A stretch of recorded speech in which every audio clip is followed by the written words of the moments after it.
Let me ask you something. Have you ever stood in the kitchen at 7 a.m., coffee in hand, and suddenly thought, is this it?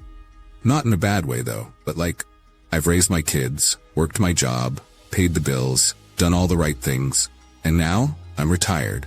My house is quiet, my calendar's empty, and I can't shake this feeling, like something's missing.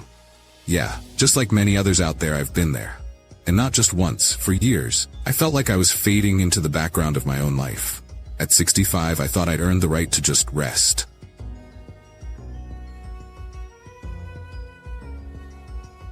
But instead of peace, I got restlessness. Instead of joy, I got this quiet ache, like I still had something to give but no idea what. Then, at 68, something changed. I found a purpose. Not a grand, world-changing mission, but something real, something meaningful, something that lit me up again. Here's what really happened. For most of my life, I thought I'd missed the boat. That my chance for a life of real meaning had sailed without me. I'd built a good life, a comfortable life. But a purposeful one? I wasn't so sure.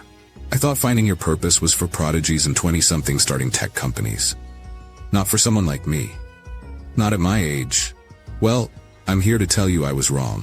So completely wrong. And it wasn't until I was 68 years old that I finally figured it out. This isn't a story about a dramatic career change or winning the lottery. This is about a shift in perspective, backed by some pretty incredible science that changed everything. And if a regular person like me can find it so late in the game, I promise you, you can too. But here's the twist. I didn't stumble upon it in my 20s, or even in my 40s, when everyone says you're supposed to have it all figured out. I found it much later, almost at 70. And you know what? It changed everything. And if you've ever felt lost, stuck, or even too late, this story is for you. Part 1. The breaking point. Let me be honest. For most of my life, I thought purpose was just a fancy word motivational speakers threw around. Find your why, they'd shout, and I'd nod politely while secretly rolling my eyes. Because honestly, what does that even mean when you're just trying to pay bills, raise kids, and survive? But something shifted when I retired. Suddenly the routine stopped. No meetings, no deadlines, just silence. And in that silence, I felt empty. Research actually backs this up with a 2014 study from the Lancet Psychiatry finding that people who lose structure after retirement often experience depression and a sharp decline in life satisfaction. I wasn't depressed per se, but I was restless, like I'd been living someone else's script my whole life. That was my breaking point. Part 2. The awakening. One morning I woke up and asked myself a question that terrified me. If I died today, what would I regret most? The list was long. Not spending enough time on the things that lit me up.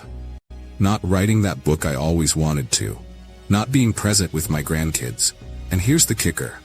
Research from Stanford's Center on Longevity shows that regret is one of the biggest predictors of emotional distress in older adults. It eats away at us. And in that moment, I realized I was tired of carrying regrets. That's how I decided to strip things back, to stop pretending I had forever. Part 3. The search for my purpose. I didn't wake up the next morning, suddenly enlightened. Nope. It was messy. I tried everything, volunteering, journaling, even going to yoga classes where I was the oldest person in the room. But slowly, through trial and error, patterns started to appear. I realized purpose wasn't about some grand achievement. It wasn't about leaving behind a legacy carved in stone. It was more small acts that felt deeply meaningful to me. For me, it was teaching kids in my neighborhood how to read. Just 2 afternoons a week. The joy on their faces when they recognized their first full sentence? That was it. That was the purpose for me. And science agrees. A 2009 study published in Health Psychology found that people with a greater sense of purpose actually live longer, because purpose regulates stress and strengthens resilience. Imagine that. A meaningful life literally rewires your brain and body. Part 4. Challenging the myths about purpose and age. Now let's tackle the big one, the age thing. Society tells us that purpose, passion, reinvention, that's for the young. What a load of nonsense. In fact, I'd argue the opposite is true. With age, you have this incredible superpower. You stop caring so much about what everyone else thinks. You have a lifetime of experiences to draw from. You have wisdom, There's a fantastic concept from the psychologist Carl Jung. He talked about the two halves of life. The first half is about building your ego, getting an education, building a career, raising a family. It's about looking out into the world and making your mark. But the second half, that's for looking inward. It's for integrating all those parts of yourself you left behind and asking, now what? Who am I, beyond all those roles? This isn't a decline, it's a progression, a shift from ambition to meaning. My purpose at 68 isn't about changing the whole world. It involves warming my corner of it. And that is more than enough. It's everything to me. Part 5. The myths I had to break. But let me tell you, I had to unlearn a lot of myths. Here are some of them. Myth number 1, purpose is only for the young. Wrong. Viktor Frankl, a Holocaust survivor and psychiatrist, wrote in Man's Search for Meaning that humans can discover purpose at any stage of life, even in suffering. Purpose doesn't expire with age. Myth number 2, purpose equals passion. Not true. Passion burns hot but fizzles fast. Purpose is steadier. It's the thing you do even on bad days. Myth number 3, purpose has to be big. Not at all. It can be small, quiet, and ordinary. Sometimes it's just being the one who listens, who encourages, who shows up. Once I broke these myths, everything shifted. Part 6, the science behind it all.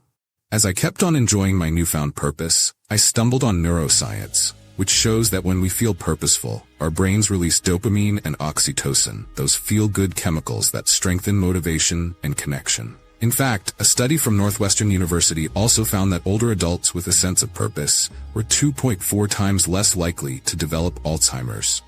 That blew my mind. Purpose isn't just psychological, it's biological. It literally protects the brain. And when I started aligning my days with what mattered, my energy came back. My mood lifted. I felt alive again. Part 6, how you can find yours.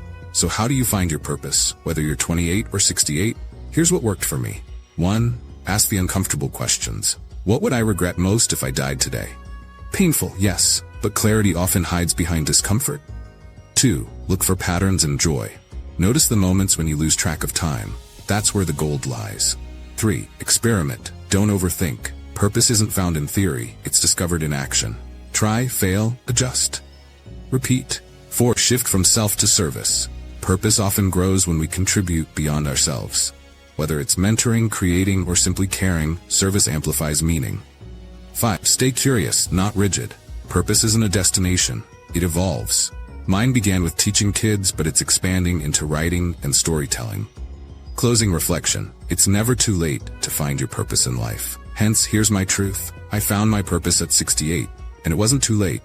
In fact, it was right on time. If you're watching this, maybe you're searching too. And if you've been told it's too late for you, don't believe that lie.